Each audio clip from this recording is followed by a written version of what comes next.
শুভ সন্ধ্যা।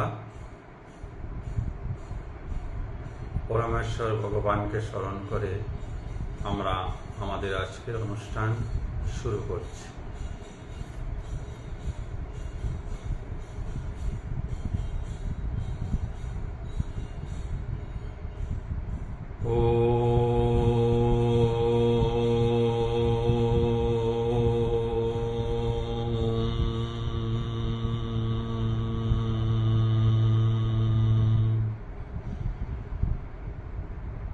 শ্রী পরমাত্মনে নমঃ। অনুষ্ঠান আলোচনা শুরু করার পূর্বে আমরা আমাদের স্বরূপ চিন্তন করব। আমি শক্তিশালী আত্মা। আমি শক্তিশালী আত্মা।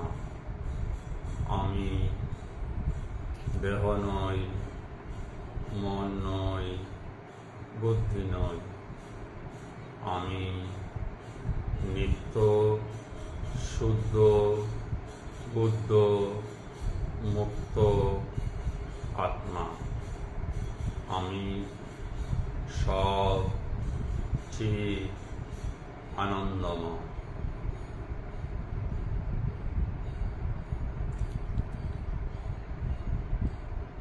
গত দিনের ফেসবুক লাইভ অনুষ্ঠানে আমরা শ্রীমদ্ ভগবদ্গীতার ৫ম অধ্যায় কর্মসন্ন্যাস যুগে ২০ নম্বর মন্ত্রটি পর্যন্ত আলোচনা করেছিলাম। আজ তার পরবর্তী ২১ নম্বর মন্ত্র থেকে আমরা আলোচনা শুরু করব। ২১ নম্বর মন্ত্রে যাওয়ার আগে আমরা ২০ নম্বর মন্ত্রে ভগবান কি বলতে চেয়েছিলেন তা একবার আলোকপাত করার চেষ্টা করছি। ভগবান বলেছিলেন ২০ নম্বর মন্ত্রে, যিনি জ্ঞানী ব্যক্তি, যিনি আত্মজ্ঞানী, তিনি প্রিয় বস্তুর প্রাপ্তিতে উৎফুল্লিত হয়ে ওঠেন না বা অপ্রিয় বস্তুর প্রাপ্তিতে উদ্বিগ্ন হন না। তিনি স্থির থাকেন,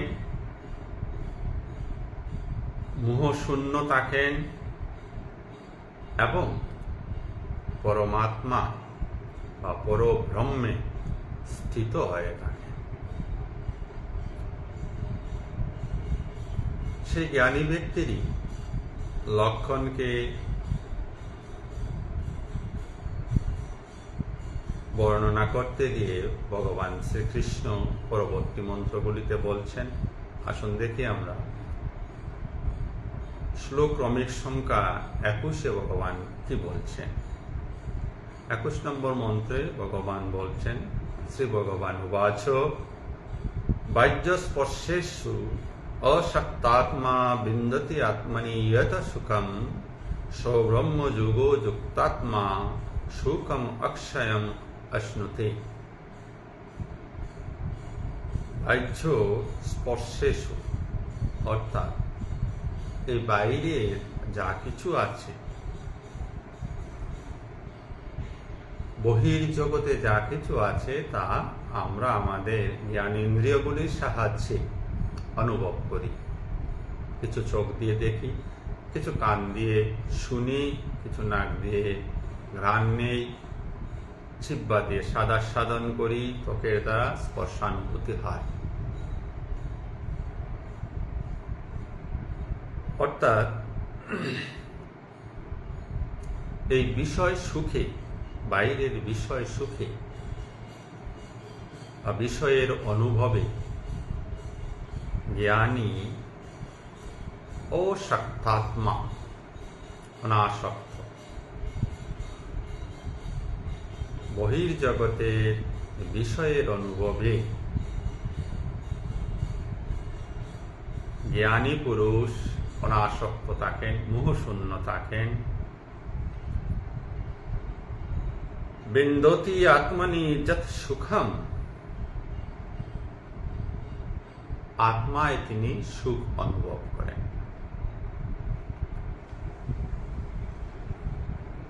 বাইরে যা কিছু আছে সেই বিষয়ে তিনি অনাসক্ত থাকেন। বিষয়জনিত সুখ বা বিষয়জনিত দুঃখ তিনি আসক্ত হন না। জ্ঞানী আত্ম আনন্দে বিভোর হয়ে থাকে।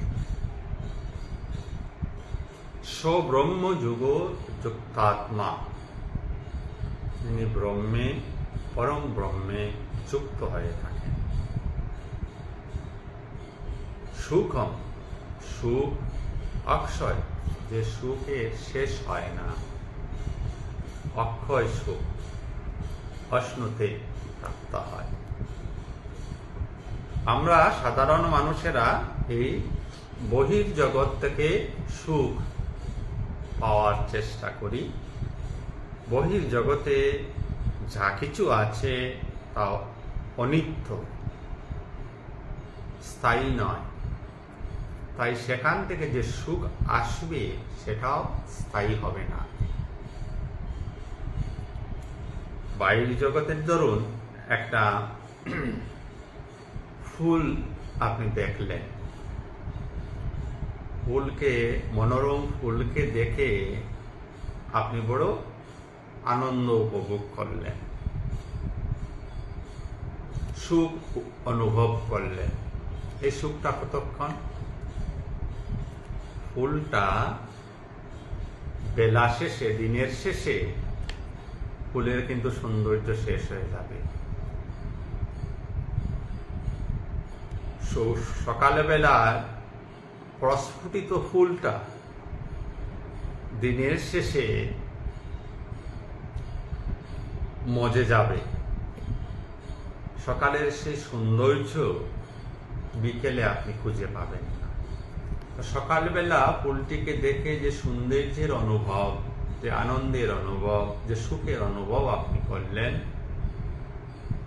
বিকালে ওই একই ফুল থেকে, বিষয় কিন্তু একটাই, ওই একই ফুল থেকে সেই সুখ আর পাবেন না। কেন? ফুলটি অনিত্য, তার থেকে প্রাপ্ত সুখও অনিত্য, ক্ষণস্থায়ী।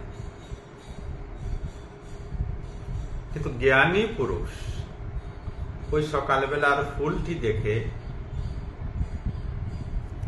ফুলের সৌন্দর্য দেখে উৎফুল্লিত হয়ে ওঠেন না, আবেগিক হয়ে ওঠেন না।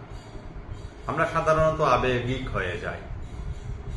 তিনি ফুলটির সৌন্দর্যতাকে স্বীকার করছেন,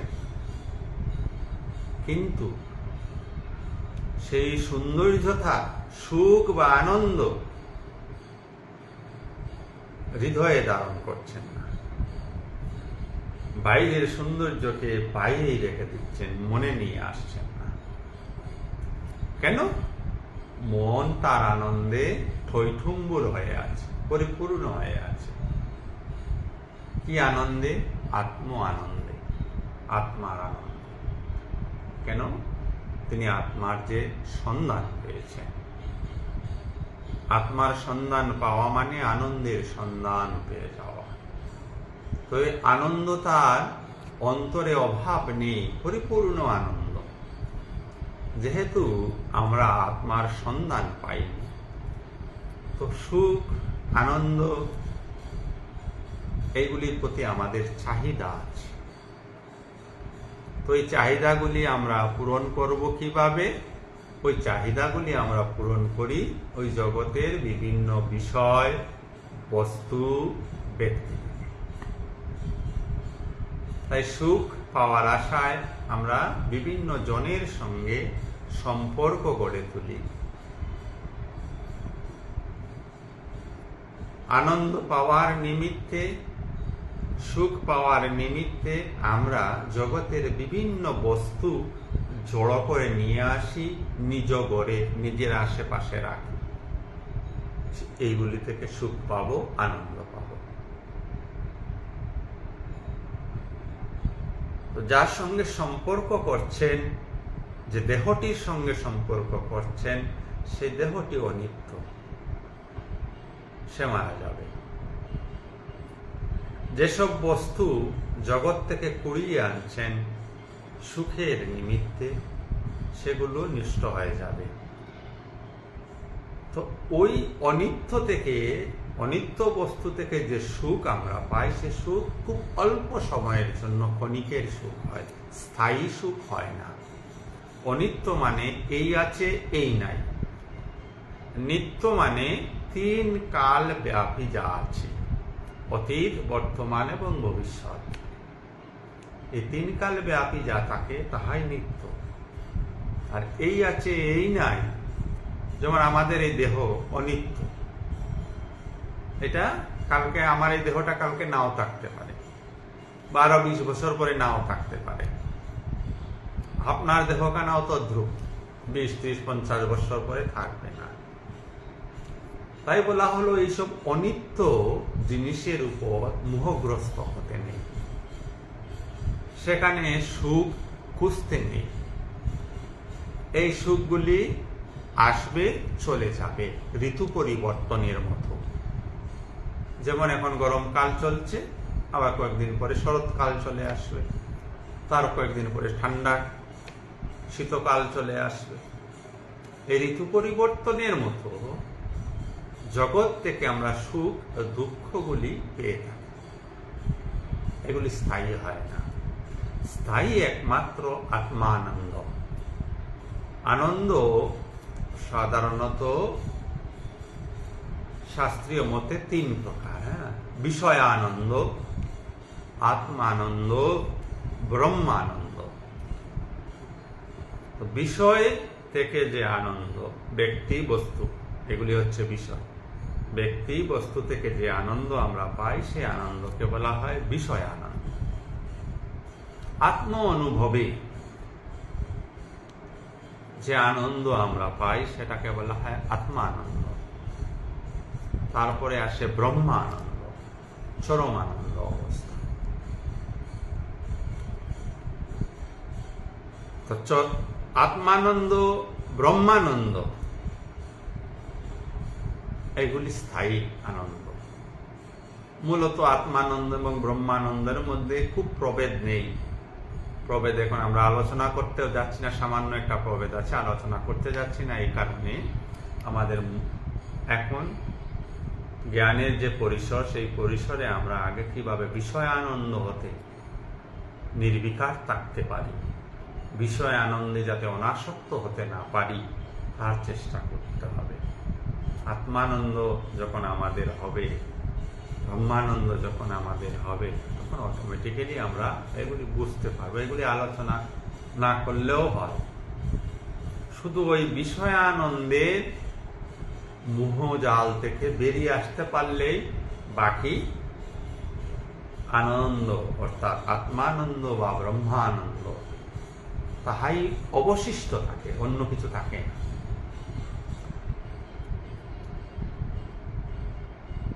তো 21 নম্বর মন্ত্রে আমরা দেখলাম ভগবান বলছেন যে জ্ঞানী পুরুষরা ওই বহির্জগতের সুখে বা আনন্দে বিমোহিত হন না। বহির্জগতের আনন্দে তারা অনাসক্ত, সুখে তারা অনাসক্ত, তারা আত্ম আনন্দে বিভোর।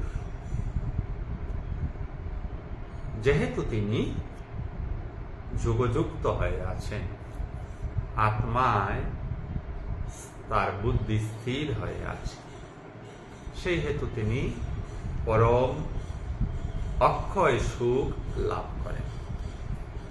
আমরা তার পরবর্তী মন্ত্রের দিকে অগ্রসর হচ্ছি।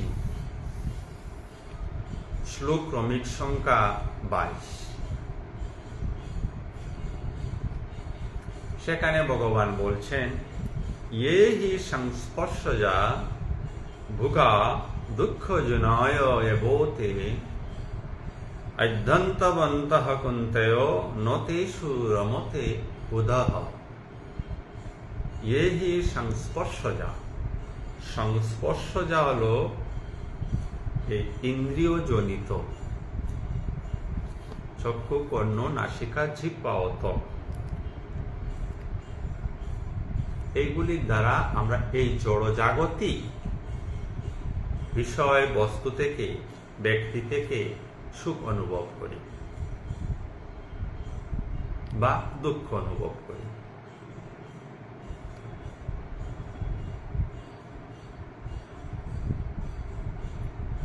শাস্ত্র কি বলছেন, ভগবান শ্রীকৃষ্ণ কি বললেন, এই যে আমরা সাধারণ মানুষেরা জড়জাগতিক বস্তু থেকে সুখ ভোগ করি, এটা আসলে সুখ নয়, এটা দুঃখ, দুঃখের কারণ। জড়জাগতিক কোনো বিষয় বস্তু ব্যক্তিকে ভোগ করা মানেই দুঃখকে আমন্ত্রণ করা।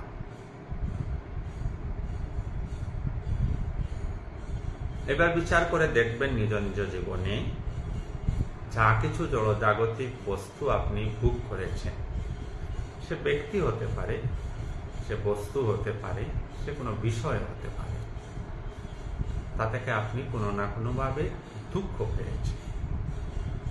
আচ্ছা, তাহলে আমরা কি করব? একটা প্রশ্ন আসে, আমরা কি তাহলে কিছু ভোগ করব না?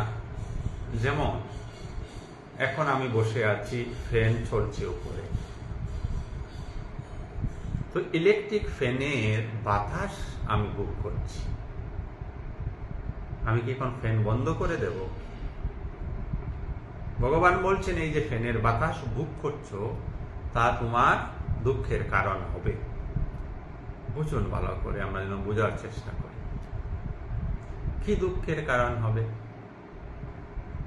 হয়তোবা রাত্রিবেলা বৃষ্টি হয়ে গেল, ঠান্ডা পড়লো, ফ্যান আমার ফুল স্পিডে চলছে, আমার শরীর কিন্তু খারাপ করবে, জ্বর আসতে পারে।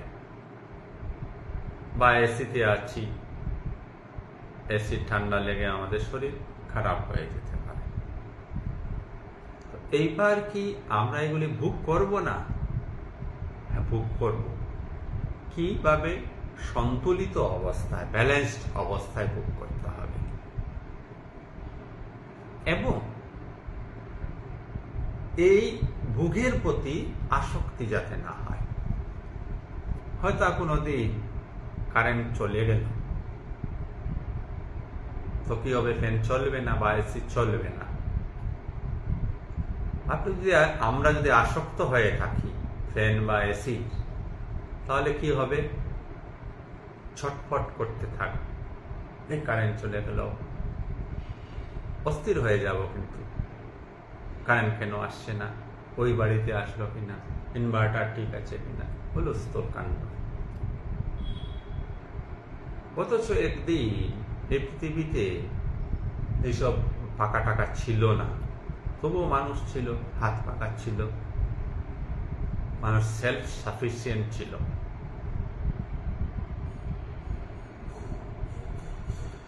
তো সন্তুলিত অবস্থায়, ব্যালেন্সড অবস্থায় জগতের ভোগ্য বস্তুগুলিকে যদি ভোগ করা হয়, তাহলে কিন্তু দুঃখ আসবে না। বিয়ে বাড়ি নিমন্ত্রণ খেতে গেলেন, ওইখানে 25-30 ধরনের সুস্বাদু খাদ্যের সম্ভার,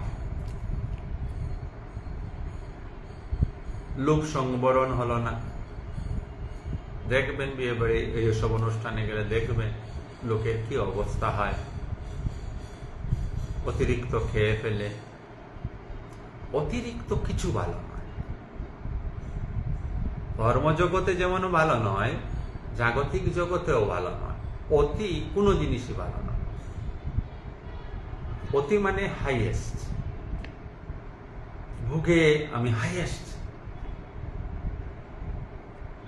আর আবার কিছু খাবো না, সেটা অতি।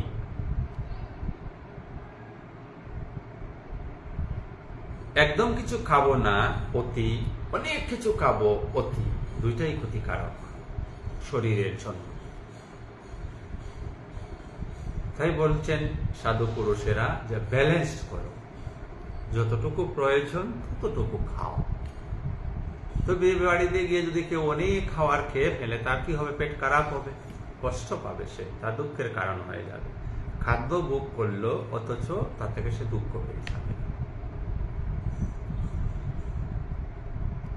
জড়জাগতিক যা কিছু আছে, যা আমাদের ইন্দ্রিয়ের সাহায্যে আমরা ভোগ করি, তা দুঃখের কারণ। প্রথম লাইনটা এইটা। দ্বিতীয় লাইনে ভগবান বলছেন আদ্যন্তবন্তঃ। কেন আদ্যন্তবন্তঃ? এই সমস্ত কিছু আদি আছে এবং অন্ত আছে, অর্থাৎ শুরু আছে এবং শেষ আছে। দেখুন একটু বিচার করে, যা কিছু আপনি এই জড় জগৎটাকে পিক আপ করছেন, সব সৃষ্টি হয়েছে এক সময়ে, আর এক সময় তার বিনাশ হয়ে যাবে। ফ্যানটা এনেছেন, ফ্যান কেউ সৃষ্টি করেছে, ফ্যানটা এক সময় বিনাশ হয়ে যাবে।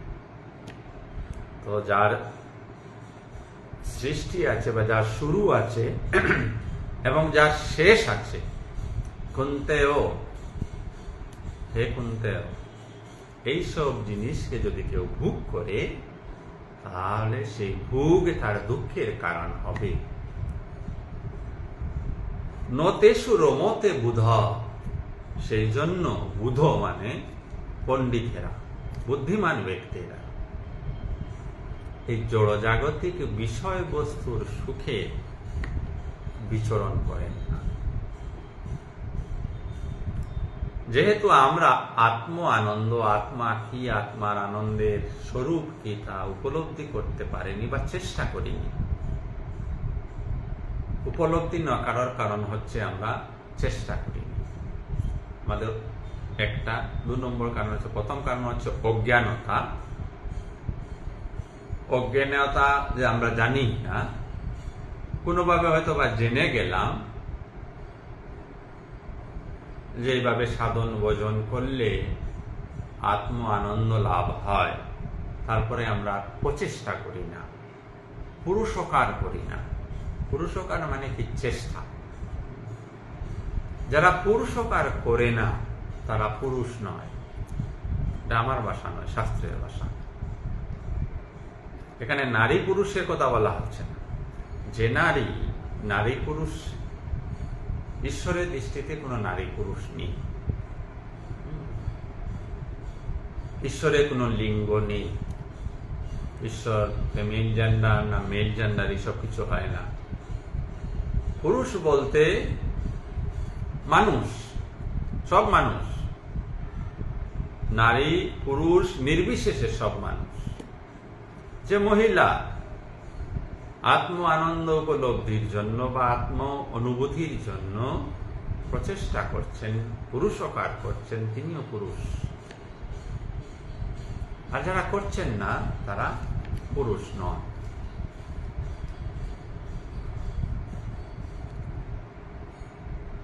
তো 22 নম্বর মন্ত্রে আমরা কি দেখলাম?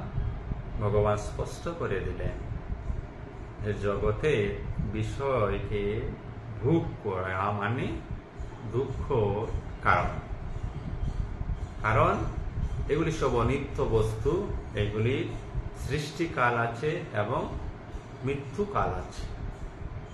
যার সৃষ্টিকাল এবং মৃত্যুকাল আছে সে অনিত্য বস্তু। তাই বুদ্ধিমান জ্ঞানী পুরুষেরা জগতের বিষয় সুখে আকৃষ্ট হন না, আসক্ত হন না। আমরা তার পরবর্তী মন্ত্রের দিকে অগ্রসর হচ্ছি। শ্লোক ক্রমিক সংখ্যা 23। সেখানে এসে ভগবান বলছেন, শুকনতি হইব ইয়ো ষূঢ়ম প্রাক শরীর বিমুক্ষণা কাম ক্রুদত ভবম বেগম সযুক্ত সুখী নরঃ। শুকনতি হইব। শুকনতি শব্দের অর্থ হচ্ছে সক্ষম, ক্যাপাবল। ইহ এই জীবনে বা এই শরীরে আমরা সবাই কিন্তু ক্যাপাবল, সক্ষম। আমরা যে শরীর প্রাপ্ত হয়েছি, এই শরীরে আমরা সবাই ক্যাপাবল। কিসে? ষূঢ়ম, সহ্য করতে। আমরা আমাদের এই শরীরের দ্বারা অনেক কিছু সহ্য করতে পারি। এখন ভগবান বলছেন কি সহ্য করতে হবে? প্রাক শরীর ও বিমুক্ষণা, এই শরীর ত্যাগ করার পূর্বে, শরীর আমাদের সকলের আছে, দেহ আমাদের সকলের আছে, এই দেহ একদিন চলে যাবে। তো দেহ চলে যাওয়ার আগে, ইমিডিয়েট আগের কথা বলা হচ্ছে না যে এখন লোকটি আছে একদম মৃত্যু শয্যায় আছে, হ্যাঁ, ডাক্তার বলে দিয়েছে আর 2 ঘন্টা পরে লোকটি মারা যাবে, এইসব লোকের কথা ভগবান বলছেন না। ভগবান আমাদের মতো সবাইকে, সুস্থ শরীরধারী সবাইকে বলছেন যে তোমার দেহ আছে, এই দেহ যাওয়ার আগে তুমি সহ্য করতে শিখো, সক্ষম হও। কি সহ্য করবে? কাম ক্রোধোদ্ভব বভম বেগম, কাম এবং ক্রোধ থেকে উদ্বুদ্ধ হওয়া বেগকে, গতিকে। আমরা মানুষেরা কিসের জন্য কাজ করি? বিভিন্ন নৈতিক অনৈতিক, ভুলভাল, শুদ্ধ অশুদ্ধ, ভালো মন্দ কাজ করি। কেন করি? কি আমাদেরকে পুশ করে সেই সব কাজ করার জন্য? কাম, কামনা, বাসনা এবং ক্রোধ আমাদেরকে ঠেলে দে, ধাক্কা দে ইহা করে। যেমন একজন চোর, সে যে চুরি করছে কামনার জন্য,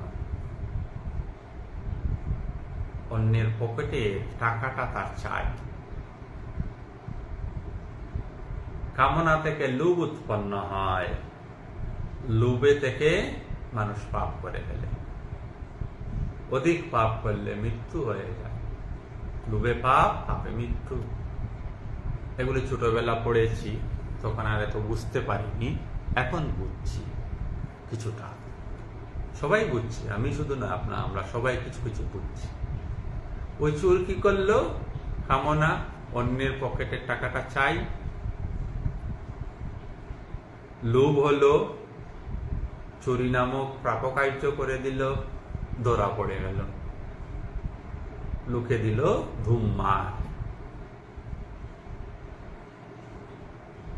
তো আমাদের সকল অজ্ঞানী মানুষের সকল কর্মের প্রেরণা হচ্ছে কামনা বাসনা। কামনা থেকেই লোভ হয়, কামনা থেকেই ক্রোধ আসে, কামনা থেকেই অহংকার আসে, কামনা থেকেই হিংসা আসে, মাৎসর্য যেটাকে বলা হয়। কাম, ক্রোধ, লোভ, মোহ, কামনা থেকেই মোহ আসে। মদ মানে অহংকার, মাৎসর্য মানে হিংসা। কেন্দ্র হচ্ছে কাম। তো এই কাম এবং ক্রোধের বেগকে মৃত্যুর পূর্বে, দেহ ত্যাগের পূর্বে সহ্য করতে সক্ষম হতে হবে।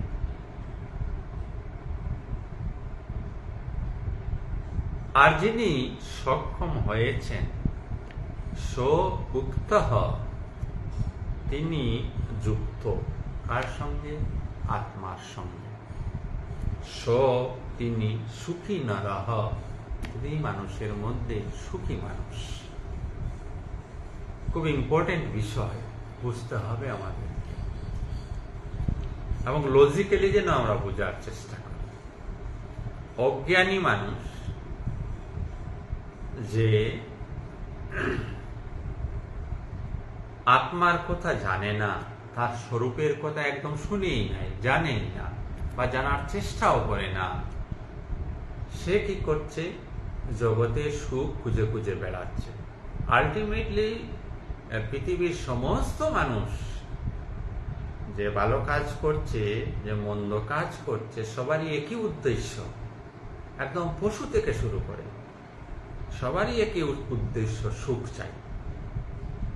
পশুটি যে ঘাস খাচ্ছে খিদা নিবৃত্তির, সুখ প্রাপ্তির জন্য। মানুষ যে ভালো মন্দ কাজকর্ম করে বেড়াচ্ছে, চাই কি তার আসলে? সুখ। সুখের জন্যই সে এসব করে বেড়াচ্ছে। কিন্তু ওইখানে সুখ নেই, ভগবান বলে দিলেন। অজ্ঞানী মানুষের এটা জানা নেই যে জগতে সুখ নেই, জগতের কোন ভোগ্য বস্তুতে সুখ নেই, বরঞ্চ তাহা দুঃখের কারণ। যদি তা সন্তুলিত অবস্থায়, ব্যালেন্স অবস্থায় যদি ভোগ করা না যায়। তো অজ্ঞানী মানুষ কাম এবং ক্রোধের বশবর্তী হয়, জগৎ থেকে সুখ নিয়ে আসার চেষ্টা করছে, কিন্তু পরিপূর্ণ সুখ পাচ্ছে না, স্থায়ী সুখ সে পাচ্ছে না। যেটুকু সুখ পায় দেখে আবার পরক্ষণে শেষ হয়ে যায়। ধরুন কারো ঘরে পাকা নেই, বৈদ্যুতিক পাকা নেই, এবার সে বৈদ্যুতিক পাকা নিয়ে এলো, তো বৈদ্যুতিক পাকাতে পাকার বাতাসের সুখ সে পেল। কিন্তু আরেকদিন গিয়ে আরেক বাড়িতে এসিতে বসে আসলো, দেখলো আরে বাবা, এসিতে তো বেশ বেশি সুখ। তো এইবার কি তার পাকার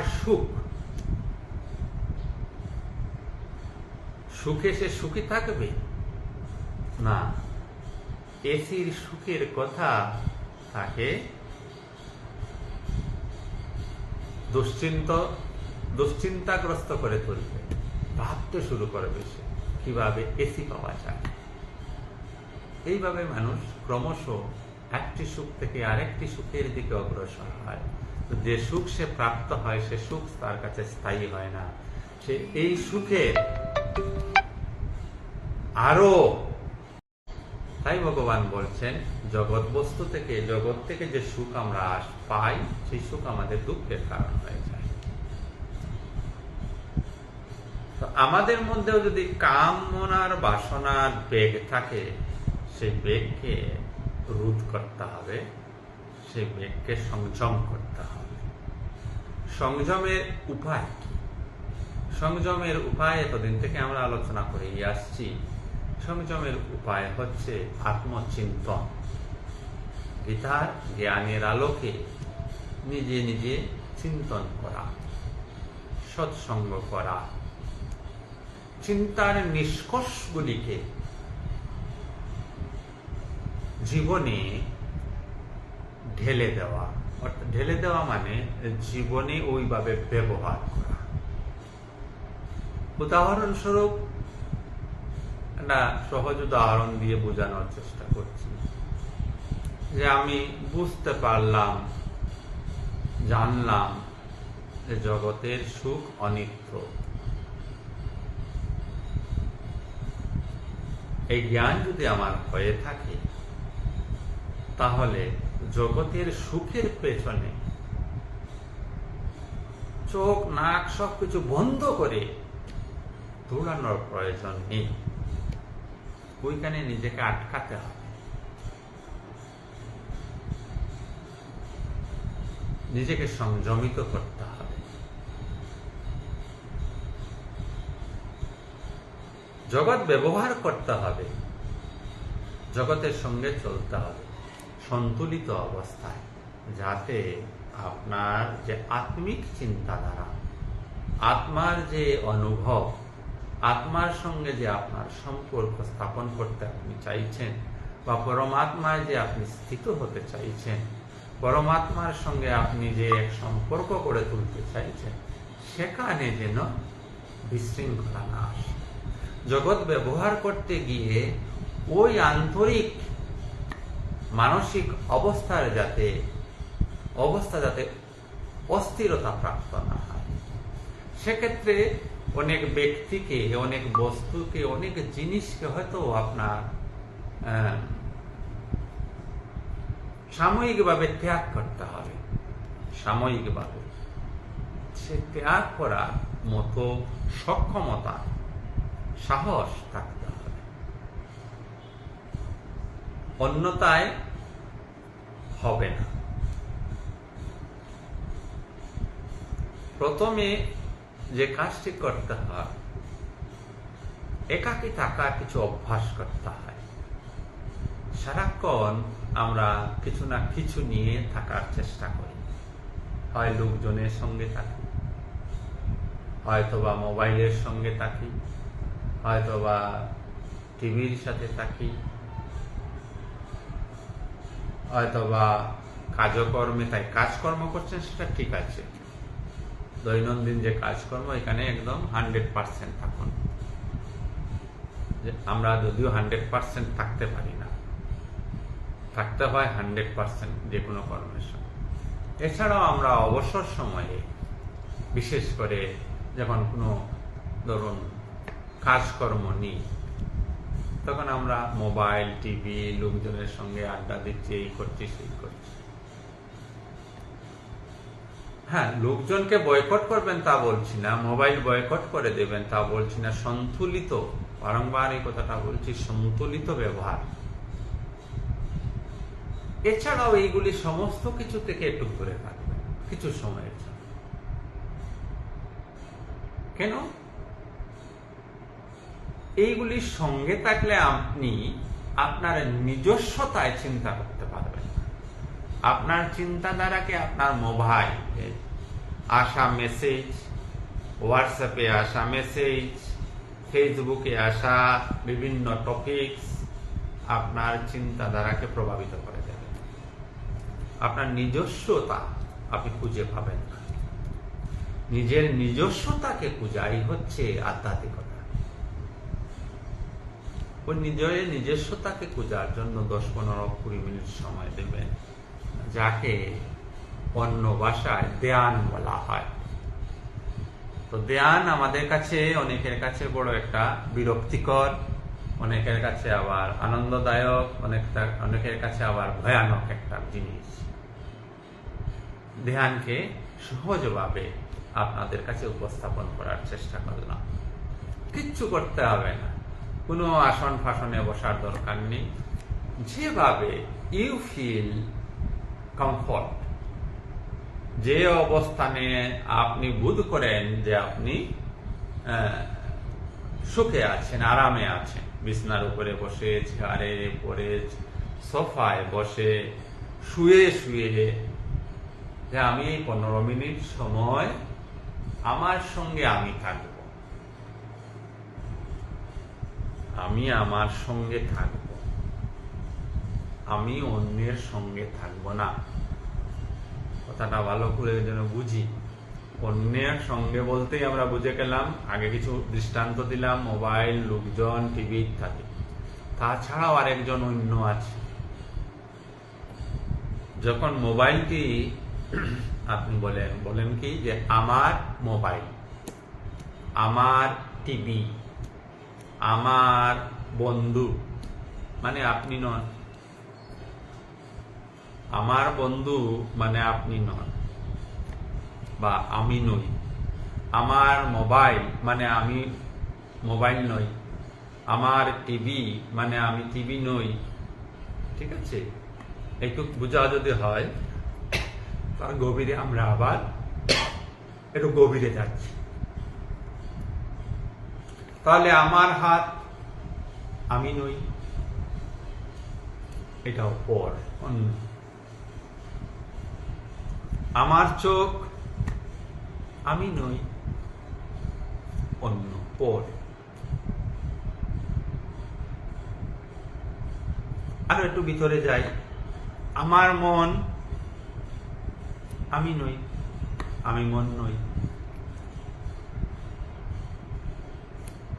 আমার বুদ্ধি আমি নই, আমি বুদ্ধি নই। আমি অন্য আরো কিছু। ওই জায়গাটাতে গিয়ে পৌঁছানোর চেষ্টা করেন যে কে আপনি, আপনি কোন জিনিসটা। চিন্তাধারাকে যদি এইভাবে অগ্রসর করতে থাকেন, তাহলে বুঝবেন এগুলি উদাহরণ দেওয়া হলো যাতে করে বিচারটাকে, চিন্তার গতিটাকে অগ্রসর করে নিয়ে যাওয়া যায়।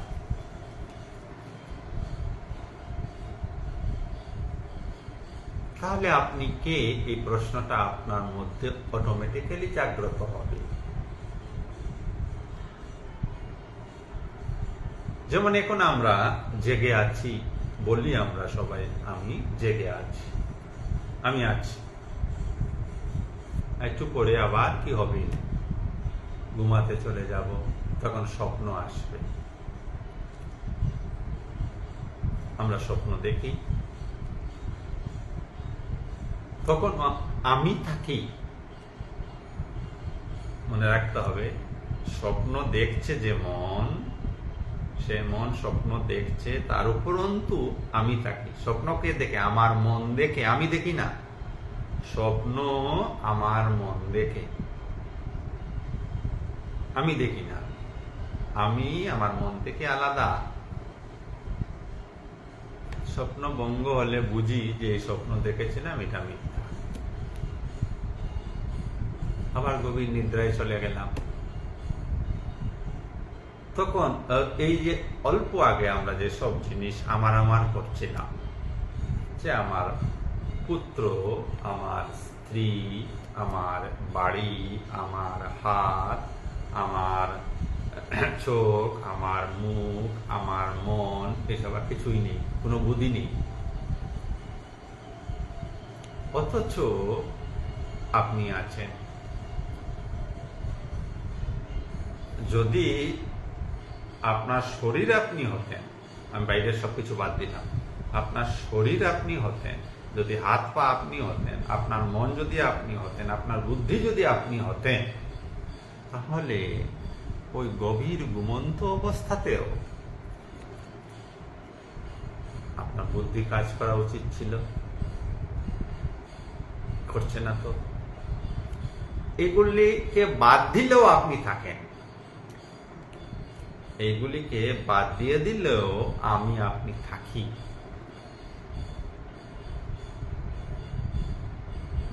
এবং আরো স্পষ্ট কখন হয়, যখন পরদিন ঘুম থেকে উঠি, বলি যে আমি ভালো ঘুমিয়েছি, শরীর খুব সতেজ মনে হচ্ছে। কে বললো এই কথাটা? তখন তো চোখ দিয়ে আপনি ঘুমটাকে দেখেননি, বুদ্ধি দিয়ে আপনি ঘুমটাকে জাজ করতে পারেননি। তো কেউ একজন ছিল, যে ছিল সেই পরের দিন, যখন আপনার মন, চিত্ত, অহংকার, বুদ্ধি, চোখ, মুখ এগুলিকে আবার প্রকাশিত করলো, তখন আপনার বুদ্ধি জাগ্রত হলো। আপনার চিত্তে থাকা সমস্ত জ্ঞান, মানে আজকে রাত্রেবেলা যখন ঘুমাবেন, যেসব যত সব কথা আপনি জানেন, যা ইনফরমেশন এই পৃথিবী সম্পর্কে আপনার রয়েছে, এই সমস্ত ইনফরমেশন নিয়ে আপনি ঘুমিয়ে যাবেন।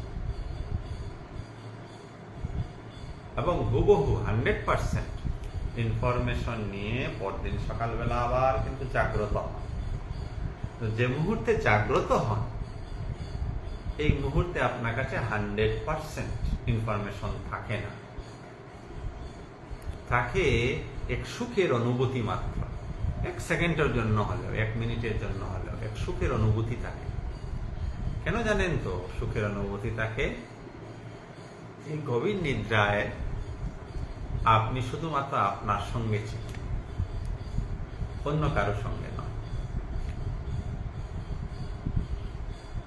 অন্য কারোর সঙ্গে থাকা মানেই যন্ত্রণা, অন্য কারোর সঙ্গে থাকা মানে আপনি ভোগ করছেন অন্যকে, অন্যকে ভোগ করাই দুঃখের কারণ।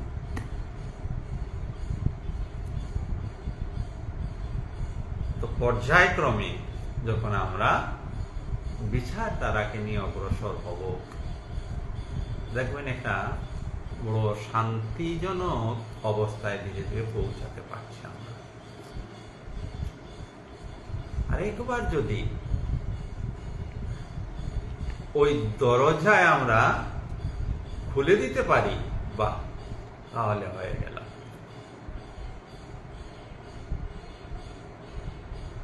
এই বিচার করবেন, ওইটাকেই আমি বলছিলাম যে ওই একান্তে একাকী থাকার কথা।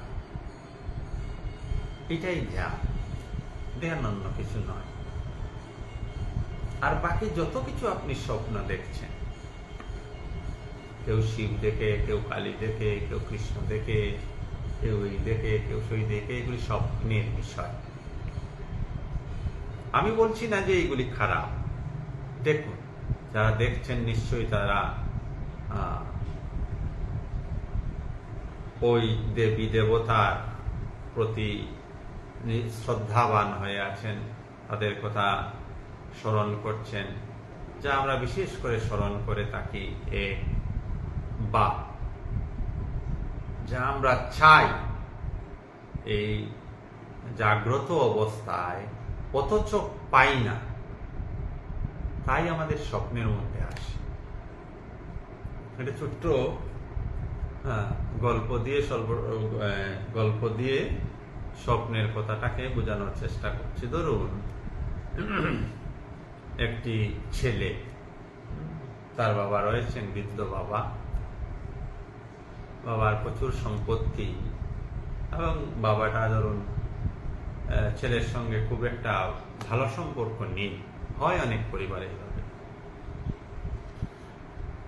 ছেলেটি একটু অসৎ প্রকৃতি, ছেলেটি কি ভাবছে, প্রতিদিন ভাবছে, এই বাবাটা যদি মারা যেত তাহলে তো উত্তরাধিকারী সূত্রে আমি সমস্ত সম্পত্তির মালিক হব, আমার আনন্দে জীবন যাবে। এই কথাটা কি সে তার মাকে বলতে পারবে? এই কথাটা কি সে তার বন্ধু বান্ধবকে বলতে পারবে? ভালো করে যেন আমরা বোঝার চেষ্টা করি। কাউকে বলা যাবে না, বলতে পারবে না ছেলেটি, কারণ কথাটা বড় অনৈতিক, অসামাজিক এবং বড় কুৎসিত। ছেলে বাবার মৃত্যুর কামনা করছে, অথচ সে মনে মনে কামনা করছে। ওই ছেলেটি স্বপ্ন দেখবে তার বাবার মৃত্যু। তো এবার বোঝা গেল স্বপ্ন কি। স্বপ্ন অন্য কিছু নয়, আমাদের মনে যে সব কামনা বাসনা পরিপূর্ণ না হয়নি, সেই কামনা বাসনাগুলি বিভিন্নভাবে, বিভিন্ন রূপে, বিভিন্ন মাধ্যমে, স্বপ্নের মাধ্যমে আমাদের কাছে আসে, এবং আমরা তার পরিতৃপ্তি, অনেক সময় তৃপ্তি পাই, অনেক সময় দুঃখ কষ্ট পাই স্বপ্নের মধ্যে।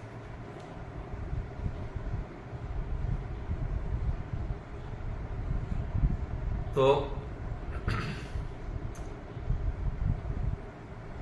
স্বপ্নে যদি দেবী দেবতাকে দর্শন, ভালো কথা, এটা খারাপ কথা নয়, তবে এটা শেষ কথা নয়। কিছুই না দেখা, কিছুই না শোনা, মনে কোনো বিচার নেই, এই অবস্থাটার নাম হচ্ছে সমাধি অবস্থা। তো প্রতিদিন আমরা যে তিনটি অবস্থা, যেমন জাগ্রত, স্বপ্ন, সুষুপ্তি, তারপরে আসে সমাধি অবস্থা।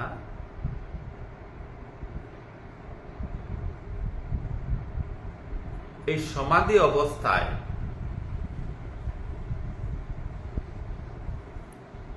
সাধক ওইভাবে বিচার করে করে করে করে জ্ঞানে তারা বিচার করতে করতে গিয়ে এক সময় ওই জায়গায় পৌঁছে যান, তিনি নিজেও জানেন না। ওইখানে গেলে পরে আর কোনো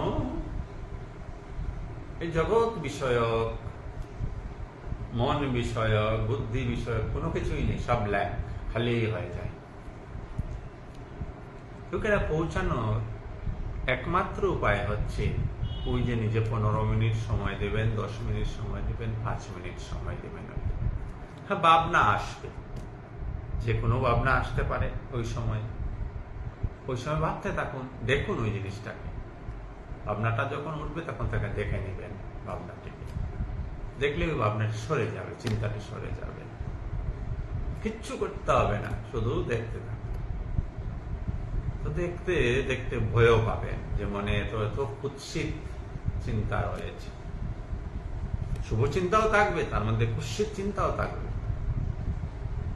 কুৎসিত চিন্তাগুলি দেখে স্তম্ভিত না হয়ে তার দিকে তাকিয়ে থাকুন। চোরটাকে যদি আপনি দেখে ফেলেন, তাহলে চোর বেটা আর চুরি করতে পারবে না। কথাটা বুঝলেন কিনা? আপনার করে চোর এসেছে, চুরি করবে বলে আপনি চোরকে দেখে ফেলেছেন, এবার চোর কি করবে? পালাবে। ঠিক তদ্রূপ ভাবে আমাদের মনের মধ্যে যে অসৎ চিন্তাগুলি উঠে, তাকে যদি আমি দেখে নিই, তাহলে ওই অসৎ চিন্তাটি আর ফলবতী হবে না। চোর মানে অসৎ চিন্তা, আপনি দেখে নিলেন, চোর চলে গেল। ঠিক তদ্রূপ ভাবে অসৎ চিন্তা যখন মনে উঠে, তাকে যদি দেখা যায় কি? প্রশ্ন মার্ক, কোয়েশ্চন মার্ক দেখা যায়। মন যখন সাইলেন্ট হতে থাকবে, তখন তাকে দেখা যাবে। প্রথম একসঙ্গে অনেকগুলি চিন্তা আসবে। চিন্তা প্রবাহ দ্বারায় যেন প্রবাহিত হয়ে না চান, ওই জায়গায় একটু কশাস থাকতে হবে। দেখা যখন শুরু করে দেবেন, অসৎ চিন্তাগুলি চলে যাবে। শুভ চিন্তা, সৎ চিন্তাকে তো আপনি চাইছেন, শুভ চিন্তা আসবে, তাতে আপনি আরো প্রফুল্লিত হবেন, আনন্দিত হবেন। এরকম করতে করতে একটা সময় আসবে, রিপিটেডলি অভ্যাস করতে করতে একটা সময় আসবে। এটা করার জন্য যে বিশেষ কোনো সময়, বিশেষ কোনো জায়গা, বিশেষ কোনো অবস্থানের তা প্রয়োজন তা না। আপনি যে কোনো স্থানে, যে কোনো সময়, যখন সুযোগ পান করে নিতে পারেন। দিনে যত বেশি করতে পারেন ততই ভালো। এটার নাম হচ্ছে সচেতন হয়ে বাঁচা। ধ্যানপূর্বক বাঁচার নাম হচ্ছে সচেতন হয়ে বাঁচা। ধ্যান 24 ঘন্টার বিষয়। ওই একটা সময় সমস্ত চিন্তা ড্রপ হয়ে যাবে, তখন আপনি সমাধি অবস্থা, যাকে শাস্ত্রীয় ভাষায় তুরীয় অবস্থা বলা হয়, সেই অবস্থার কোনো বর্ণনা হয় না। যেমন জাগ্রত অবস্থার বর্ণনা করা চলে, স্বপ্ন অবস্থার বর্ণনা আমরা সবাই করতে পারি, ঘুমন্ত অবস্থার বা সুষুপ্তি অবস্থার আমরা বর্ণনা করতে পারি, কিন্তু তুরীয় অবস্থার বর্ণনা হয় না। যে বর্ণনা করবে সে তখন থাকে না।